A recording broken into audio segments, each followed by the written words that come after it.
Bharat operation सिंदूर में फौजी अहदाफ हासिल करने में नाकाम रहा। पाकिस्तान की कामयाबी में बैरूनी हिमायत जैसे इल्जाम गैर जिम्मेदाराना और हकायक के मुनाफी है। फील्ड मार्शल सैयद आसिम मुनीर का नेशनल डिफेंस यूनिवर्सिटी में मुसल्लह अफवाज के अफसरान से खिताब। कहा, दो तरफा फौजी तसादुम में दीगर ममालिक को शामिल करना भारत की नाक़स सियासी कोशिश है। ऐसे बयानात पाकिस्तान की कामयाबी को तस्लीम करने में रवायती हिचकिचाहट की अक्कासी करते हैं। ऑपरेशन सिंदूर की नाकामी भारत की स्ट्रैटेजिक कमजोरी का सबूत है। जंगे मीडिया की बयानबाजी, दरामदशुदा फैंसी जंगी साजो सामान या सियासी नारेबाजी से नहीं जीती जाती। फील्ड मार्शल ने भारत को सख्त इंतबाह देते हुए कहा, पाकिस्तान की खुद मुख्तारी या सालमियत को नुकसान पहुंचाने की किसी भी कोशिश का सोच से बढ़कर सख्त जवाब दिया जाएगा। मुमकिना कशीदगी की तमाम तर जिम्मेदारी भारत पर आयद होगी। भारत को एटमी रियासत के खिलाफ इश्तियाल अंगेजी के मुमकिना तबाह को नताइज के इदराक नहीं। भारत के खुद गर्जाना और तंग नजर बर्ताव के बरअक्स पाकिस्तान ने अक़वाम आलम में उसूली सफारतकारी पर मबनी देरपा शराकतदारी, बाहमी एहतराम और अमन की बुनियाद पर ताल्लुकात कायम किए। खुद को खत्ते में नेट रीजनल स्टेबलाइजर साबित किया। गलत बयानी पर वजीर आजम को नाअहल किया जा सकता है तो ऐवान का तमाशा बनाने वालों को क्यों नहीं। हलफ से रूगर्दानी पर मेंबर असम्बली पर आर्टिकल 63-62 लागू होगा। स्पीकर पंजाब असम्बली मलिक अहमद खान आईनी रेफरेंस पर सवाल उठाने वाले अपोजिशन अरकान पर बरस पड़े। प्रेस कॉन्फ्रेंस में कहा, आर्टिकल 62-63 में नवाज शरीफ की नाअहली पर पीटीआई ने स्पीकर इख्तियार की हिमायत की थी। जस्टिस आसिफ सईद खोसा ने स्पीकर को यह इख्तियार दिया था कि वो नशिस्त को खाली करार दे। आर्टिकल 63-62 का मुखालिफ हूँ या अमरीत की निशानियां हैं, चाहें तो इसे आइन से निकाल कर बाहर फेंक दें। ये नहीं हो सकता आइन की दफात का मनपसंद इस्तेमाल किया जाए। क्या इन लोगों का दिमाग काम कर रहा है जो मेरे रेफरेंस पर एतराज उठा रहे हैं? मुझे अपने हकूक की पासदारी के लिए मेंबरान 63-2 के लिए दरख्वास्तें दी। मैं किसी के खिलाफ नहीं, असम्बली की हुर्मत की हिफाजत कर रहा हूँ। मेरे आईनी हक को कोई सल्ब नहीं कर सकता। अभी तो मैंने नाअहली की ही नहीं और आपकी चीखें 7वें आसमान पर पहुंच गई। असम्बली एहतजाज का नहीं, ऐवान में गालम गलोच, नाजेबा और फहश इशारों की इजाजत हरगिज नहीं दूंगा। एक खातून रुकन ने हरासमेंट पर कार्रवाई की दरख्वास्त की है। मानता हूँ ऐवान में हंगामा आराई हो सकती है, मगर इसे ऑर्डर ऑफ द डे नहीं बनाया जा सकता। पीटीआई हुकूमत में अपोजिशन को दीवार के साथ लगाया गया। हमने ऐवान में अपोजिशन अरकान को बोलने का पूरा मौका दिया।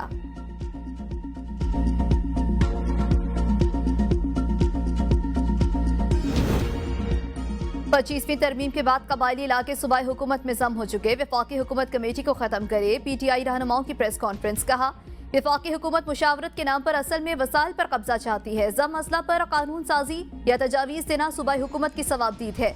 बैरिस्टर गौहर बोले, वफाकी हुकूमत का कोई इख्तियार नहीं जम मसला पर कोई कमेटी बनाए। हमने कमेटी में शिरकत नहीं की और ना आइंदा करेंगे। शेख वकास ने कहा, मुशावरत बहाना और मिनरल्स और वाटर रिसोर्सेज असल हदफ है। वज़ीर आज़म को सूबाई मामलात में मुदाखलत का कोई आईनी इख्तियार नहीं। पहले से मौजूद जिरगा सिस्टम को नजरअंदाज करके नया ड्रामा रचाया जा रहा है।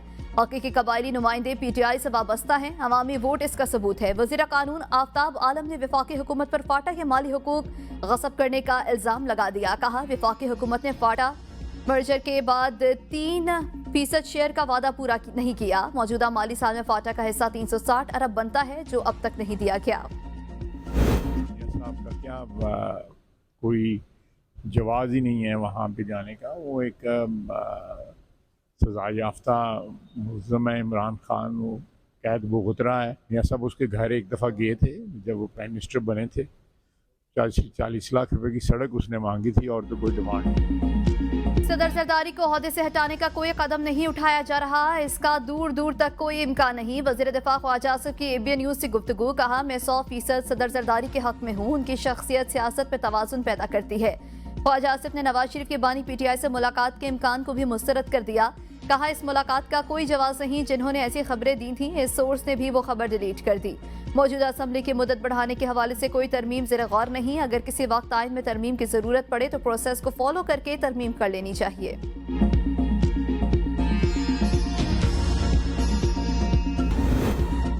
स्मगलिंग रोकने के लिए सख्त इकदाम किए गए हैं। बहुत हद तक काबू पा लिया। वज़ीर दाखिला मोहसिन नकवी की कराची में ताजरों से गुफ्तगू। कहा, 2 साल ग्रीन पासपोर्ट की रैंकिंग पर काम किया। ओमान में पाकिस्तानियों के लिए वीज़े खुलवा दिए।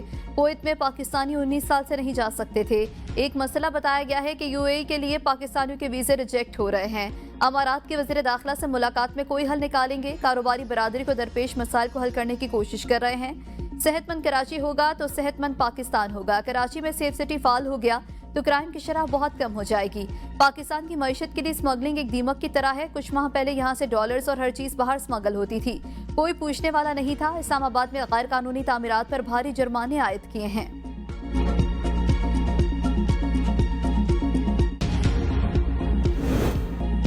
صدر مملکت آصف علی زرداری کا لاہور میں پھر ڈیرے ڈالنے کا پلان۔ گورنر ہاؤس میں صدر کی رہائش کے لیے تیاریاں مکمل۔ صدر کے ساتھ سیکیورٹی اور دیگر افراد کی رہائش کا بھی بندوبست کر دیا گیا۔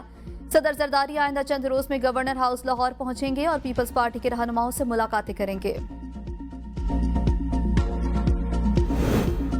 سخت فیصلوں سے معیشت بحال ہوئی، غلطیاں نہ دہرائی جائیں۔ گورنر اسٹیٹ بینک جمیل احمد نے تقریب سے خطاب کرتے ہوئے کہا، زر مبادلہ کے ذخائر 14 ارب ڈالر سے تجاوز کر گئے۔ افراط زر کم ترین سطح پر ہے۔ ترسیلات زر اور برآمدات کے باعث کرنٹ اکاؤنٹ سرپلس ہوا ہے۔ پاکستان میں پائیدار طریقے سے معاشی سرگرمیاں بڑھ رہی ہیں۔ مالیاتی پالیسی نے زرعی پالیسی کو سپورٹ کیا، جس کے باعث معاشی بہتری ہوئی۔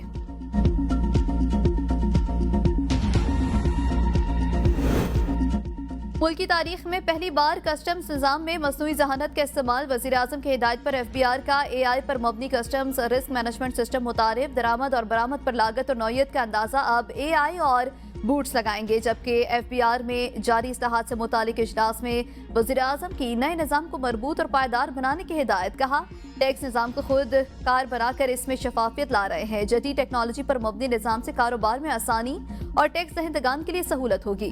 انسانی مداخلت کم ہونے کی وجہ سے نظام مؤثر اور وقت اور پیسے کی بچت بھی ہوگی۔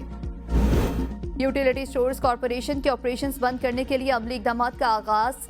وینڈرز کو 10 دن میں اسٹاک واپس کرنے اور کلیئرنس کی ہدایت۔ مستقل ملازمین کو رضاکارانہ اسکیم کے تحت معاوضہ دے کر فارغ کیا جائے گا۔ تمام عمل کی نگرانی کے لیے سیکریٹری صنعت و پیداوار اور ایم ڈی یوٹیلیٹی اسٹورز کی سربراہی میں اعلیٰ سطح کی کمیٹی قائم۔ ملازمین کی فراغت اور نجکاری کے فیصلوں کی حتمی منظوری وزیر اعظم سے لی جائے گی۔ پنجاب اسمبلی میں حکومتی ارکان نے ہنگامہ آرائی کرنے والے اپوزیشن ارکان کے خلاف تحریک استحقاق جمع کرا دی۔ کہا، بعض اپوزیشن ارکان نے اسپیکر کی رولنگ اور اختیارات کو چیلنج کیا، ایوان کی کارروائی میں رکاوٹ ڈالی اور پوری اسمبلی کا استحقاق مجروح کیا۔ اپوزیشن اراکین نے غیر پارلیمانی، غیر مہذب اور توہین آمیز الفاظ استعمال کیے، حکومتی بینچوں کی طرف بڑھنے کی کوشش کی۔ ان اراکین نے ایجنڈے کی کاپیاں پھاڑ کر حکومتی بینچوں کی طرف پھینک دی۔ ہماری تحریک استحقاق فوری کمیٹی کے سپرد کی جائے۔ الیکشن کمیشن آئین اور قانون کے مطابق فیصلے کرتا ہے، کسی دباؤ میں نہیں آتا۔ ترجمان الیکشن کمیشن نے الزام تراشیوں کو بے بنیاد اور گمراہ کن قرار دیتے ہوئے کہا، اسپیکر پنجاب اسمبلی سمیت مختلف سیاسی رہنماؤں اور وزرائے اعلیٰ سے ملاقاتیں معمول کا حصہ ہیں۔ سیاستدانوں کا الیکشن کمیشن سے رابطہ خلاف ضابطہ نہیں اور حامد رضا کا الزام غلط ہے۔ انہیں آزاد امیدوار کے طور پر مینار کا نشان دیا گیا تھا۔ الائنس رجسٹریشن کے بغیر مشترکہ ٹکٹ ممکن نہیں اور خواتین امیدواروں کی عدم نامزدگی پر لسٹ کا سوال ہی پیدا نہیں ہوتا۔ اپر کوہستان سکینڈل، نیب کا پی ٹی آئی رہنما اعظم سواتی کے خلاف گھیرا تنگ، بیرون ملک جانے سے روک دیا گیا، نام پاسپورٹ کنٹرول لسٹ میں شامل۔ نیب ذرائع کے مطابق 2024 میں اعظم سواتی کے اکاؤنٹ میں ایک نجی فرم سے 60 کروڑ روپے منتقل ہوئے اور پراپرٹی کی قیمت 2 کروڑ روپے تھی۔ 60 کروڑ کیسے ٹرانسفر کیے گئے؟ اپر کوہستان میں ترقیاتی منصوبوں کے نام پر 40 ارب روپے سے زائد رقم قومی خزانے سے نکالی گئی۔ اعظم سواتی کے اکاؤنٹ میں جس فرم سے پیسے ٹرانسفر ہوئے وہ فرم سکینڈل میں ملوث ہے۔ اعظم سواتی کے بیرون ملک سفر پر پابندی کی درخواست پر پشاور ہائی کورٹ نے نیب اور دیگر اداروں سے جواب بھی طلب کر لیا۔ پیپلز پارٹی نون لیگ ہو یا پھر P T I, sub establishment کے مہرے ہیں۔ امیر جماعت اسلامی حافظ الرحمان کا لاہور میں تقریب سے خطاب، کہا، مخصوص نشستوں کا فیصلہ غیر منصفانہ ہے، یہ سیٹیں پی ٹی آئی کو دی جائیں، جبکہ مقتدر ٹولہ کسی آئین و قانون کو خاطر میں نہ لاتے ہوئے ملک کو بند گلی میں دھکیلے پر تلا بیٹھا ہے۔ اربوں روپے کے اشتہارات دے کر خوشحالی کے جھوٹے دعوے کرنا حکمرانوں کا پسندیدہ مشغلہ بن چکا ہے۔ جماعت اسلامی ملک میں آئین اور دستور کی بالادستی اور قانون کی حکمرانی چاہتی ہے۔